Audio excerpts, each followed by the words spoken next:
आपकी खुशी में, आपके गम में, आपकी आंसुओं में, आपकी मुस्कुराहटों में, आपके आज में, आपके कल में, आपके साथ होगी एक कहानी और मैं।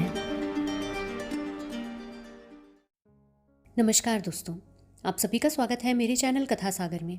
दोस्तों, आज मैं आप सब लोगों के लिए मुंशी प्रेमचंद जी की एक कहानी लेकर आई हूँ। मुंशी जी के कथा संग्रह मानसरोवर के 7वें भाग से ये कहानी ली गई है। इस कहानी का शीर्षक है जेल। आशा करती हूँ आप सब लोगों को कहानी पसंद ज़रूर आएगी। अगर कहानी पसंद आए तो मुझे एक कमेंट करके बताइएगा ज़रूर, और अगर आप पहली बार मेरे इस चैनल पे कहानियाँ सुन रहे हैं तो इसे सब्सक्राइब ज़रूर कीजिएगा। इसे अपने दोस्तों और जानकारों में शेयर भी कीजिए, जिससे वो लोग भी इस चैनल के साथ में जुड़ सकें। तो चलिए दोस्तों, आज की इस कहानी की शुरुआत करते हैं। मृदुला मजिस्ट्रेट के इजलास से जनाने जेल में वापस आई तो उसका मुख प्रसन्न था। बरी हो जाने की गुलाबी आशा उसके कपोलों पर चमक रही थी। उसे देखते ही राजनीतिक कैदियों के एक गिरोह ने घेर लिया और पूछने लगी, कितने दिन की हुई? मृदुला ने विजय गर्व से कहा, मैंने तो साफ साफ कह दिया कि मैंने धरना नहीं दिया। यूं आप जबरदस्त हैं, जो चाहे फैसला करें। मैंने ना तो किसी को रोका, ना पकड़ा, ना धक्का दिया, ना किसी से आरजू मिन्नत ही की। कोई ग्राहक मेरे सामने आया ही नहीं। हाँ, मैं दुकान पर खड़ी ज़रूर थी। वहाँ कई वॉलंटियर गिरफ्तार हो गए थे। जनता जमा हो गई थी और मैं भी खड़ी हो गई थी। बस थानेदार ने आकर मुझे पकड़ लिया। क्षमा देवी कुछ कानून जानती थी। बोली, मजिस्ट्रेट पुलिस के बयान पर फैसला करेगा। मैं ऐसे कितने ही मुकदमे देख चुकी। मृदुला ने प्रतिवाद किया, पुलिस वालों को मैंने ऐसा रगड़ा कि वो भी याद करेंगे। मैं मुकदमे की कार्रवाई में भाग न लेना चाहती थी, लेकिन जब मैंने उनके गवाहों को सरासर झूठ बोलते हुए देखा तो मुझसे जब्त न हो सका। मैंने उनसे जिरह करनी शुरू की। मैंने भी इतने दिनों घास नहीं खोदी है। थोड़ा सा कानून जानती हूँ। पुलिस ने समझा होगा ये कुछ बोलेगी तो है नहीं, हम जो बयान देंगे वो देंगे। जब मैंने जिरह शुरू की तो सब बगलें झांकने लगे। मैंने तीनों गवाहों को झूठा साबित कर दिया। उस समय जाने कैसे मुझे चोट सूझती गई। मजिस्ट्रेट ने थानेदार को 2-3 बार फटकार भी बताई। वो मेरे प्रश्नों का उल जुलूल जवाब देता था। तो मजिस्ट्रेट ने बोला, वो जो कुछ पूछती है उसका जवाब दो, फजूल की बातें क्यों करते हो? तब मियाँ जी का मुंह जरा सा निकल आता था। मैंने सबों का मुंह बंद कर दिया। अभी साहब ने फैसला तो नहीं सुनाया, लेकिन मुझे विश्वास है कि बरी हो जाऊंगी। मैं जेल से नहीं डरती, लेकिन बेवकूफ़ भी नहीं बनना चाहती। वहाँ हमारे मंत्री जी भी तो थे और बहुत सी बहनें भी थीं। सब यही कहती थी कि तुम छूट जाओगी। महिलाएं उसे द्वेष भरी आंखों से देखती हुई चली गईं। उनमें किसी की मियाद साल भर की थी, किसी की 6 मास की। उन्होंने अदालत के सामने जबान ही न खोली थी। उनकी नीति में ये अधर्म से कम न था। मृदुल पुलिस से जिस तरह उनकी नज़रों में गिर गई थी, सज़ा हो जाने पर उसका व्यवहार क्षम्य हो सकता था, लेकिन बरी हो जाने में तो उसका कुछ प्रायश्चित ही न था। दूर जाकर एक देवी ने कहा, इस तरह तो हम लोग भी छूट जाते। हमें तो ये दिखाना है नौकरशाही से हमें न्याय की कोई आशा ही नहीं। दूसरी महिला बोली, ये तो क्षमा मांग लेने के बराबर है। गई तो थी धरना देने, नहीं दुकान पर जाने का काम ही क्या था। वॉलंटियर गिरफ्तार हुए थे आपकी बला से, आप वहाँ क्यों गई? मगर अब कहती हैं कि मैं धरना देने नहीं गई थी। ये क्षमा मांगना हुआ साफ। तीसरी देवी मुंह बनाकर बोली, जेल में रहने के लिए बड़ा कलेजा चाहिए। उस वक्त तो वाह वाह लूटने के लिए आ गई, अब रोना आ रहा है। ऐसी स्त्रियों को तो राष्ट्रीय कामों में नगीच आना ही नहीं चाहिए। आंदोलन को बदनाम करने से क्या फायदा? केवल क्षमा देवी अब तक मृदुला के पास चिंता में डूबी खड़ी थी। उन्होंने एक उद्दंड व्याख्यान देने के अपराध में साल भर की सजा पाई थी। दूसरे जिले से 1 महीना हुआ यहाँ आई थी। अभी मियाद पूरी होने में 8 महीने बाकी थे। यहाँ की 15 कैदियों में किसी से उनका दिल न मिलता था। जरा जरा सी बातों के लिए उनका आपस में झगड़ना, बनाव सिंगार की चीज़ों के लिए लेडी वार्डरों की खुशामदें करना, घर वालों से मिलने के लिए व्यग्रता दिखलाना उसे बिल्कुल पसंद न था। वही कुत्सा और कन्फुसिया जेल के भीतर भी थी। वो आत्माभिमान जो उसके विचार में एक पॉलिटिकल कैदी में होना चाहिए, किसी में भी न था। क्षमा उन सबों से दूर रहती थी। उनके जाति प्रेम का वारा पार न था। इस रंग में पगी हुई थी। वो अन्य देवियाँ उसे घमंडिन समझती थीं और उपेक्षा का जवाब उपेक्षा दे देती थीं। मृदुला को हिरासत में आए 8 दिन हुए थे। इतने ही दिनों में क्षमा को उससे विशेष स्नेह हो गया था। मृदुला में वो संकीर्णता और ईर्ष्या न थी, न निंदा करने की आदत, न श्रृंगार की धुन, न भद्दी दिल्लगी का शौक। उसके हृदय में करुणा थी, सेवा का भाव था, देश का अनुराग था। शमा ने सोचा था इसके साथ 6 महीने आनंद से कट जाएंगे, लेकिन दुर्भाग्य यहाँ भी उसके पीछे पड़ा हुआ था। कल मृदुला यहाँ से चली जाएगी, फिर अकेली हो जाएगी। यहाँ ऐसा कौन है जिसके साथ घड़ी भर बैठकर अपना दुख दर्द सुनाएगी, देश की चर्चा करेगी। यहाँ तो सभी के मिजाज आसमान पर हैं। मृदुला ने पूछा, तुम्हें तो अभी 8 महीने बाकी हैं बहन। शमा ने हसरत के साथ कहा, किसी न किसी तरह कट ही जाएंगे बहन, पर तुम्हारी याद बराबर सताती रहेगी। इसी 1 हफ्ते के अंदर तुमने मुझ पर न जाने क्या से क्या जादू कर दिया है। जब से तुम आई हो मुझे जेल जेल न मालूम होता था, कभी कभी मिलती रहना। मृदुला ने देखा शमा की आंखें डबडबा आई हैं। ढांढस देती हुई बोली, जरूर मिलूंगी दीदी, मुझसे तो खुद भी ना रहा जाएगा। भान को भी लाऊंगी अपने साथ, कहूंगी चल तेरी मौसी आई है, तुझे बुला रही है। दौड़ा हुआ आएगा। तब तुमसे आज कहती हूँ बहन, मुझे यहाँ किसी की याद थी तो भान की। बेचारा रोया करता होगा, मुझे देखकर रूठ जाएगा। तुम कहाँ चली गई थी, मुझे छोड़कर क्यों चली गई? जाओ, मैं तुमसे नहीं बोलता, तुम मेरे घर से निकल जाओ। बड़ा शैतान है बहन, क्षण भर भी निचला नहीं बैठता, सवेरे उठते ही गाता है, झन्ना ऊंचा लय हमाला, छिलाज का मंदिल देल में है। जब एक झंडी कंधे पर रखकर कहता है ताली छला पानी हलाम है, तो देखते ही बनता है।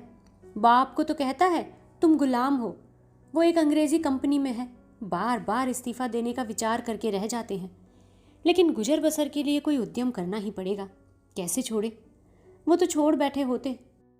तुमसे सच कहती हूँ बहन, गुलामी से उन्हें घृणा है, लेकिन मैं ही समझती रहती हूँ बेचारे कैसे दफ्तर जाते होंगे, कैसे भान को संभालते होंगे। सास जी के पास तो रहता ही नहीं, वो बेचारी बुढ़िया उसके साथ कहाँ कहाँ दौड़े। चाहती हैं कि मेरी गोद में दबक कर बैठा रहे। और भान को गोद से चिढ़ है, अम्मा मुझ पर बहुत बिगड़ेंगी, बस यही डर लग रहा है। मुझे देखने एक बार भी नहीं आई। कल अदालत में बाबूजी मुझसे कहते थे कि तुमसे बहुत कफा है। 3 दिन तक तो दाना पानी छोड़े रहीं। इस छोकरी ने कुल मर्जात डुबो दी, खानदान में दाग लगा दिया। कलमुही न जाने क्या क्या बकती रहीं। मैं उनकी बातों का बिल्कुल बुरा नहीं मानती, पुराने ज़माने की हैं। उन्हें कोई आके कहे कि इन लोगों में मिल जाएं तो उसका अन्याय है। चलकर मनाना पड़ेगा, बड़ी मिन्नतों से मानेंगी। कल ही कथा होगी, देख लेना। ब्राह्मण खाएंगे, बिरादरी जमा होगी, जेल प्रायश्चित तो करना ही पड़ेगा। तुम हमारे घर 2-4 दिन रहकर तब बहन मैं आकर तुम्हें ले जाऊंगी। शमा आनंद के इस प्रसंगों से वंचित है, विधवा है, अकेली है। जलियांवाला बाग में उसका सर्वस्व लूट चुका है। पति और पुत्र दोनों ही की आहुति दी जा चुकी है। अब कोई ऐसा नहीं जिसे वो अपना कह सके। अभी उसका हृदय इतना विशाल नहीं हुआ है कि प्राणी मात्र को अपना समझ सके। इन 10 वर्षों से उसका व्यथित हृदय जाति सेवा में धैर्य और शांति खोज रहा है।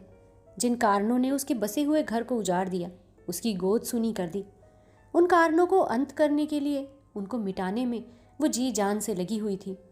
बड़े से बड़े बलिदान तो वो पहले ही कर चुकी थी। अब अपने हृदय के सिवाय उसके पास होम करने को और क्या रह गया था? औरों के लिए जाति सेवा सभ्यता का एक संस्कार हो या यशोपार्जन का एक साधन, क्षमा के लिए तो ये तपस्या थी, और वो नारित्व की सारी शक्ति और श्रद्धा के साथ उसी साधना में लगी हुई थी। लेकिन आकाश में उड़ने वाले पक्षी को भी तो अपने बसेरे की याद आती है। क्षमा के लिए भी वो आश्रय कहाँ था? यही वो अवसर थे जब क्षमा भी आत्मसंवेदना के लिए आकुल हो जाती थी। यहाँ मृदुला को पाकर वो अपने को धन्य मान रही थी, पर यह छां भी इतनी जल्दी ही हट गई। क्षमा ने व्यथित कंठ से कहा, यहाँ से जाकर तुम भूल तो नहीं जाओगी ना? तुम्हारे लिए तो रेलगाड़ी का परिचय है और मेरे लिए तुम्हारे वादे उसी परिचय के वादे हैं। कभी भेंट हो जाएगी तो पहचानोगी ही नहीं, ज़रा मुस्कुराकर नमस्ते करती हुई अपनी राह चली जाओगी। यही दुनिया का दस्तूर है। अपने रोने से छुट्टी ही नहीं मिलती, दूसरों के लिए कोई क्यों कर रोए। तुम्हारे लिए तो मैं कुछ भी नहीं थी, मेरे लिए तुम बहुत अच्छी थी, मगर अपने प्रियजनों में बैठकर कभी कभी इस अभागिनी को ज़रूर याद कर लिया करना। भिखारी के लिए चुटकी भर आटा ही बहुत है। दूसरे दिन मजिस्ट्रेट ने फैसला सुना दिया। मृदुला बरी हो गई थी। संध्या समय वो सब बहनों से गले मिलकर रोकर रुलाकर चली गई, मानो मैके से विदा हुई हो। 3 महीने बीत गए। पर मृदुला एक बार भी ना आई। और कैदियों से मिलने वाले आते रहते थे। किसी किसी के घर से खाने पीने की चीज़ें और सौगातें आ जाती थीं, लेकिन क्षमा का पूछने वाला कौन बैठा था। हर महीने के अंतिम रविवार को प्रातःकाल से ही मृदुला की बाट जोहने लगती। जब मुलाकात का समय निकल जाता तो ज़रा देर रोकर मन को समझा लेती। ज़माने का यही दस्तूर है। एक दिन शाम को क्षमा संध्या करके उठी ही थी कि देखा मृदुला सामने से चली आ रही है। ना वो रूप रंग है, ना वो कांति। दौड़कर उसके गले से लिपट गई और रोती हुई बोली, ये तेरी क्या दशा है मृदुला? सूरत ही बदल गई। क्या बीमार है क्या? मृदुला की आंखों से आंसुओं की झड़ी लगी थी। बोली, बीमार तो नहीं हूं बहन, विपत्ति से बिंधी हुई हूं। तुम मुझे खूब कोस रही होगी। उन सारी निठुराइयों का प्रायश्चित करने आई हूं और सब चिंताओं से मुक्त होकर आई हूं। क्षमा कांप उठी। अंतःस्थल की गहराइयों से एक लहर सी उठती हुई जान पड़ी, जिसमें उसका अपना अतीत जीवन टूटी हुई नौकाओं की भांति उतरता हुआ दिखाई दिया।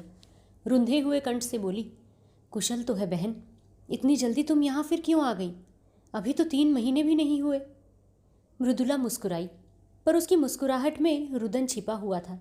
फिर बोली, अब सब कुशल है। अब बहन सदा के लिए सब कुशल हो गया है, कोई चिंता ही नहीं रही। अब यहाँ जीवन पर्यंत रहने को तैयार हूँ। तुम्हारे स्नेह और कृपा का मूल्य समझ रही हूँ। उसने एक ठंडी सांस ली और सजल नेत्रों से बोली, तुम्हें बाहर की खबरें क्या मिली होंगी? परसों शहरों में गोलियां चली। देहातों में आजकल संगीनों की नोक पर लगान वसूल किया जा रहा है। किसानों के पास रुपए हैं नहीं, दें तो कहाँ से दें? अनाज का भाव दिन दिन गिरता जाता है। 1.25 रुपए में मन भर गेहूं आता है। मेरी उम्र ही अभी क्या है। अम्मा जी भी कहती हैं कि अनाज इतना सस्ता कभी नहीं था। खेत की उपज से बीजों तक के दाम नहीं आते, मेहनत और सिंचाई इसके ऊपर। गरीब किसान लगान कहाँ से दे? उस पर सरकार का हुक्म है कि लगान कड़ाई के साथ वसूल किया जाए। किसान इस पर भी राजी हैं कि हमारी जमा जत्था नीलाम करा लो, घर कुर्क करा लो, अपनी ज़मीन ले लो। मगर यहाँ तो अधिकारियों को अपनी कारगुजारी दिखाने की फिक्र पड़ी हुई है। वो चाहे प्रजा को चक्की में पीस ही क्यों न डालें, सरकार उन्हें मना नहीं करेगी। मैंने सुना है कि वो उल्टे और शाह देती है। सरकार को तो अपने कर से मतलब है, प्रजा चाहे मरे या जिए, उससे कोई प्रयोजन नहीं। अक्सर जमींदारों ने तो लगान वसूल करने से इनकार कर दिया है।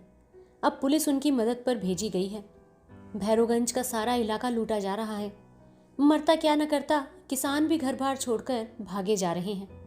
एक किसान के घर में घुसकर कई कांस्टेबलों ने उसे पीटना शुरू किया। बेचारा बैठा मार खाता रहा। उसकी स्त्री से ना रहा गया। शामत की मारी कांस्टेबलों को कुवचन कहने लगी। बस एक सिपाही ने उसे नंगा कर दिया। क्या कहूँ बहन, कहते शर्म आती है। हमारे ही भाई इतनी निर्दयता करें, इससे ज्यादा दुख और लज्जा की और क्या बात होगी। किसान से जब्त न हुआ, कभी पेट भर गरीबों को खाने को तो मिलता नहीं, इस पर इतना कठिन परिश्रम। ना देह में बल है ना दिल में हिम्मत, पर मनुष्य का हृदय ही तो ठहरा। बेचारा बेदम पड़ा हुआ था। स्त्री का चिल्लाना सुनकर उठ बैठा और उस दुष्ट सिपाही को धक्का देकर जमीन पर गिरा दिया। फिर दोनों में कुश्तम कुश्ती होने लगी। एक किसान किसी पुलिस के आदमी के साथ इतनी बेअदबी करे, इसे भला वो कहीं बर्दाश्त कर सकते हैं? सब कांस्टेबलों ने गरीब को इतना मारा कि वो मर गया। क्षमा ने कहा, गांव के और लोग तमाशा देखते रहे। मृदुला तीव्र कंठ से बोली, बहन, प्रजा की तो हर तरह से मरण है। अगर 10-20 आदमी जमा हो जाते तो पुलिस कहती हमसे लड़ने आए हैं, डंडे चलाने शुरू करती, और अगर कोई आदमी क्रोध में आकर एक आध कंकड़ फेंक देता तो गोलियां चल देती। बस 10-20 आदमी तो भुन जाते, इसीलिए लोग जमा नहीं होते। लेकिन जब वो किसान मर गया तो गांव वालों को तैश आ गया। लाठियां ले लेकर दौड़ पड़े और कांस्टेबलों को घेर लिया। संभव है 2-4 आदमियों ने लाठियां चलाई भी हों। कांस्टेबलों ने गोलियां चलानी शुरू की। 2-3 सिपाहियों को हल्की चोटें आईं। उसके बदले में 12 आदमियों की जानें ले ली गईं और कितने ही के अंग भंग कर दिए गए। इन छोटे छोटे आदमियों को इसीलिए तो इतने अधिकार दिए गए हैं कि इनका दुरुपयोग करें। आधे गांव का कत्लेआम करके पुलिस विजय के नगाड़े बजाती हुई लौट गई। गांव वालों की फरियाद आखिर सुनता ही कौन है? गरीब हैं, अपंग हैं, जितने आदमियों को चाहो मार डालो। अदालत और हाकिमों से तो उनको न्याय की कोई आशा है ही नहीं। आखिर सरकार ने ही तो कांस्टेबलों को ये मुहिम सर करने के लिए भेजा था। वो किसानों की फरियाद क्यों सुनने लगी? मगर आदमी का दिल फरियाद करे बगैर मानता नहीं है। गांव वालों ने अपने शहरों के भाइयों से फरियाद करने का निश्चय किया। जनता और कुछ नहीं कर सकती, हमदर्दी तो करती है। दुख कथा सुनकर आंसू तो बहाती है। दुखियारों को हमदर्दी के आंसू भी कम प्यारे नहीं होते। अगर आसपास के गांव के लोग जमा होकर उनके साथ रो लेते तो गरीबों के आंसू पहुंच जाते। किंतु पुलिस ने उस गांव की नाकेबंदी कर रखी थी। चारों सीमाओं पर पहरे बिठा दिए गए। ये घाव पर नमक था, मारते भी हैं और रोने भी नहीं देते। आखिर लोगों ने लाशें उठाईं और शहर वालों को अपनी विपत्ति की कथा सुनाने चले। इस हंगामे की खबर पहले ही शहर में पहुंच गई थी। इन लाशों को देखकर जनता उत्तेजित हो गई और जब पुलिस के अध्यक्ष ने इन लाशों का जुलूस निकालने की अनुमति न दी तो लोग और भी झल्लाए। बहुत बड़ा जमाव हो गया। मेरे बाबूजी भी इसी दल में थे और मैंने उन्हें रोका कि मत जाओ, आज का रंग अच्छा नहीं है। तो कहने लगे, मैं किसी से लड़ने थोड़े ही जाता हूँ। जब सरकार की आज्ञा के विरुद्ध जनाजा चले तो 50,000 आदमी साथ थे। उधर 500 सशस्त्र पुलिस रास्ता रोके खड़ी थी। सवार, प्यादे, सार्जेंट, पूरी फौज थी। हम निहत्तों के सामने इन नामर्दों को तलवार चमकाते और झंकारते शर्म नहीं आती। जब बार बार पुलिस की धमकियों पर भी लोग न भागे तो गोलियां चलाने का हुक्म हो गया। घंटे भर बराबर फैर होते रहे, घंटे भर तक। कितने मरे, कितने घायल हुए, कौन जानता है। मेरा मकान सड़क पर है। मैं छज्जे पर खड़ी दोनों हाथों से दिल थामे कांपती थी। पहली बार चलते ही भगदड़ पड़ गई। हजारों आदमी बदहवास भागे चले आ रहे थे बहन। वो दृश्य अभी तक आंखों के सामने है। कितना भीषण, कितना रोमांचकारी और कितना लज्जास्पद। ऐसा जान पड़ता था कि लोगों के प्राण आंखों से निकल पड़ते हैं। मगर इन भागने वालों के पीछे वीर प्रताधिकारियों का दल था, जो पर्वत की भांति अटल खड़ा छातियों पर गोलियां खा रहा था और पीछे हटने का नाम न लेता था। बंदूकों की आवाज़ें साफ सुनाई देती थीं और हरे धाएं धाएं के बाद हजारों गलों से जय की गहरी गगन भेदी ध्वनि निकलती थी। उस ध्वनि में कितनी उत्तेजना थी, कितना आकर्षण, कितना उन्माद। बस यही जी चाहता था कि जाकर गोलियों के सामने खड़ी हो जाऊं, हंसते हंसते वहीं मर जाऊं। उस समय ऐसा एहसास होता था कि मर जाना बस कोई खेल है। अम्मा जी कमरे में भान को लिए मुझे बार बार भीतर बुला रही थी। जब मैं ना गई तो वो भान को लिए हुए छज्जे पर आ गई। उसी वक्त 10-12 आदमी एक स्ट्रेचर पर हृदय की लाश लिए हुए द्वार पर आए। अम्मा की उन सब पर नजर पड़ी, समझ गई। मुझे तो सकता सा हो गया। अम्मा ने जाकर एक बार बेटे को देखा, उसे छाती से लगाया, चूमा, आशीर्वाद दिया और उन्मत्त दशा में चौरास्ते की तरफ चली, जहां से अब भी धाएं और जय की ध्वनि बारी बारी से आ रही थी। मैं हतबुद्धि सी खड़ी कभी स्वामी की लाश को देखती थी, कभी अम्मा को। ना कुछ बोली, न जगह से हिली, न रोई, न घबराई। मुझ में जैसे स्पंदन ही न था, चेतना जैसे लुप्त हो गई थी। क्षमा, तो क्या अम्मा भी गोलियों के स्थान पर पहुंच गई? मृदुला, हाँ, यही तो विचित्रता है बहन। बंदूक की आवाजें सुनकर कानों पर हाथ रख लेती थी, खून देखकर मूर्छित हो जाती थी। वही अम्मा वीर सत्याग्रहियों को चीरती हुई सामने खड़ी हो गई और क्षण ही में उनकी लाश भी जमीन पर गिर पड़ी। उनके गिरते ही योद्धाओं का धैर्य टूट गया, व्रत का बंधन टूट गया, सभी के सिरों पर खून सा सवार हो गया। निहत्ते थे, अशक्त थे, पर हर एक अपने अंदर अपार शक्ति का अनुभव कर रहा था। पुलिस पर धावा कर दिया। सिपाहियों ने इस बाढ़ को आते देखा तो होश जाते रहे, जाने लेकर भागे, मगर भागते हुए भी गोलियां चलाते जाते थे। भान छज्जे पर खड़ा था, न जाने किधर से एक गोली आकर उसकी छाती में लगी। मेरा लाल वहीं गिर पड़ा, सांस तक न ली, मगर मेरी आंखों में अब भी आंसू न थे। मैंने प्यारे भान को गोद में उठा लिया। उसकी छाती से खून के से फव्वारे निकल रहे थे। मैंने उसे जो दूध पिलाया था उसे वो खून से अदा कर रहा था। उसके खून से तर कपड़े पहने हुए मुझे वो नशा हो रहा था जो शायद उसके विवाह में गुलाल से तर रेशमी कपड़े पहनकर भी न होता। लड़कपन, जवानी और मौत, तीनों मंजिलें एक ही हिचकी में तमाम हो गई। मैंने बेटे को बाप की गोद में लिटा दिया। इतने में कई लोग अम्मा जी को लेकर आए। मालूम होता था लेटी हुई मुस्कुरा रही हैं। मुझे तो रोकती रहती थी और खुद इस तरह जाकर आग में कूद पड़ी, मानो वो स्वर्ग का मार्ग हो। बेटे के लिए ही जीती थी, बेटे को अकेला कैसे छोड़ सकती थी। जब नदी के किनारे तीनों लाशें एक ही चिता में रखी गईं, तब मेरा सकता टूटा, होश आया। एक बार जी में आया कि चिता में जाकर बैठ जाऊं, सारा कुनबा एक साथ ईश्वर के दरबार में जा पहुँचे। लेकिन फिर सोचा, तूने अभी ऐसा कौन काम किया है जिसका इतना ऊंचा पुरस्कार मिले? बहन, चिता की लपटों में मुझे ऐसा मालूम हो रहा था कि अम्मा जी सचमुच भान को गोद में लिए बैठी मुस्कुरा रही हैं और स्वामी जी खड़े मुझसे कह रहे हैं, तुम जाओ और निश्चिंत होकर काम करो। मुझ पर कितना तेज था, रक्त और अग्नि में ही तो देवता बसते हैं। मैंने सिर उठाकर देखा, नदी के किनारे न जाने कितनी चिताएं जल रही थीं। दूर से ही वो चितवली ऐसी मालूम होती थी मानो देवता ने भारत का भाग्य गढ़ने के लिए भट्टियां जलाई हों। जब चिताएं राख हो गई तो हम लोग लौटे, लेकिन उस घर में जाने की मेरी हिम्मत ही न पड़ी। मेरे लिए अब वो घर घर न था। मेरा घर तो अब ये है जहाँ बैठी हूँ, या फिर वो चिता। मैंने घर का द्वार भी न खोला, महिला आश्रम में चली गई। कल की गोलियों में कांग्रेस कमेटी का सफाया हो गया था। ये संस्था बागी बना डाली गई थी। उसके दफ्तर पर पुलिस ने छापा मारा और उस पर अपना ताला डाल दिया। महिला आश्रम पे भी हमला हुआ, उस पर अपना ताला डाल दिया गया। हमने एक वृक्ष की छाया में अपना नया दफ्तर बनाया और स्वच्छंदता के साथ काम करते रहे। यहाँ दीवारें हमें कैद न कर सकती थीं। हम भी वायु के समान मुक्त थे। संध्या समय हमने एक जुलूस निकालने का फैसला किया।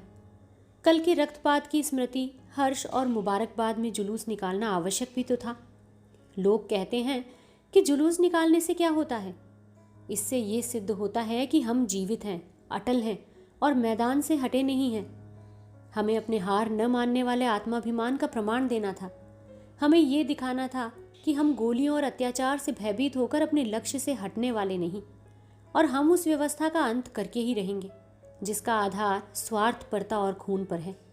उधर पुलिस ने भी जुलूस को रोककर अपनी शक्ति और विजय का प्रमाण देना आवश्यक समझा। शायद जनता को धोखा हो गया हो कि कल की दुर्घटना में नौकरशाही का नैतिक ज्ञान जागृत कर दिया है। इस धोखे को दूर करना उससे अपना कर्तव्य समझा। वो ये दिखा देना चाहती थी कि हम तुम्हारे ऊपर शासन करेंगे, तुम्हारी खुशी या नाराज़गी की हमें कोई परवाह नहीं है। जुलूस निकालने की मनाही हो गई। जनता को चेतावनी दे दी गई कि खबरदार जुलूस में ना आना, नहीं तो दुर्गति होगी। इसका जनता ने वो जवाब दिया जिसने अधिकारियों की आंखें खोल दी। संध्या समय 50,000 आदमी जमा हो गए। आज का नेतृत्व मुझे सौंपा गया था। मैं अपने हृदय में एक विचित्र बल उत्साह का अनुभव कर रही थी। एक अबला स्त्री जिसे संसार का कुछ भी ज्ञान नहीं, जिसने कभी घर से बाहर पांव नहीं निकाला, आज अपने प्यारों की उत्सर्ग की बदौलत उस महान पद पर पहुंच गई थी जो बड़े बड़े अफसरों को भी, बड़े से बड़े महाराजा को भी प्राप्त नहीं। मैं इस समय जनता के हृदय पर राज कर रही थी। पुलिस अधिकारियों की इसीलिए गुलामी करती है कि उसे वेतन मिलता है। पेट की गुलामी उससे सब कुछ करवा लेती है। महाराजा का हुक्म लोग इसीलिए मानते हैं कि उससे उपकार की आशा या हानि का भय होता है। ये अपार जनसमूह क्या मुझसे किसी फायदे की आशा रखता था?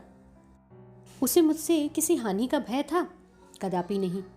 फिर भी वो कड़े से कड़े हुक्म को मानने के लिए तैयार था, इसलिए कि जनता मेरे बलिदानों का आदर करती थी, इसीलिए कि उनके दिलों में स्वाधीनता की जो तड़प थी, गुलामी की जंजीरों को तोड़ देने की जो बेचैनी थी, मैं उस तड़प और बेचैनी की सजीव मूर्ति समझी जा रही थी। निश्चित समय पर जुलूस ने प्रस्थान किया। उसी वक्त पुलिस ने मेरी गिरफ्तारी का वारंट दिखाया। वारंट देखते ही मुझे तुम्हारी याद आ गई। अब मुझे तुम्हारी ज़रूरत है। उस वक्त तुम मेरी हमदर्दी की भूखी थी, अब मैं सहानुभूति की भिक्षा मांग रही हूँ। मगर मुझ में अब लेश मात्र भी दुर्बलता नहीं है। मैं सारी चिंताओं से मुक्त हूँ। मजिस्ट्रेट जो कठोर से कठोर दंड प्रदान करे उसका स्वागत करूँगी।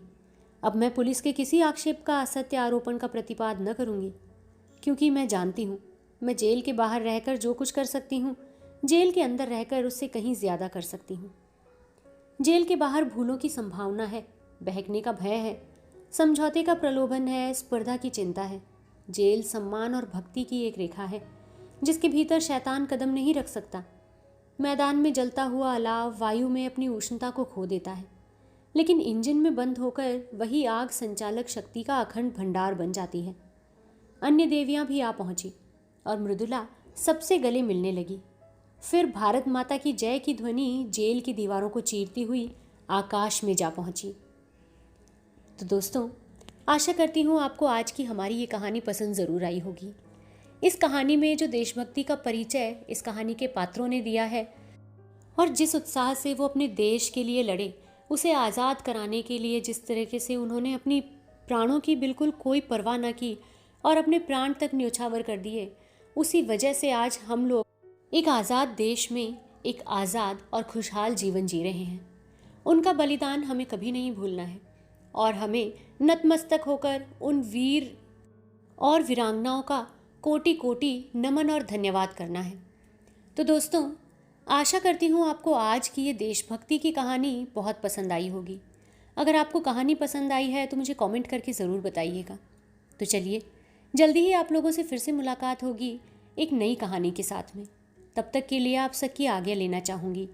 साथ ही आप सब लोगों से अनुरोध करूँगी कि आप लोग मेरे चैनल पे अगर कहानियाँ पहली बार सुन रहे हैं तो इसे सब्सक्राइब ज़रूर कीजिएगा। साथ ही इसे अपने दोस्तों और जानकारों में शेयर भी कीजिएगा।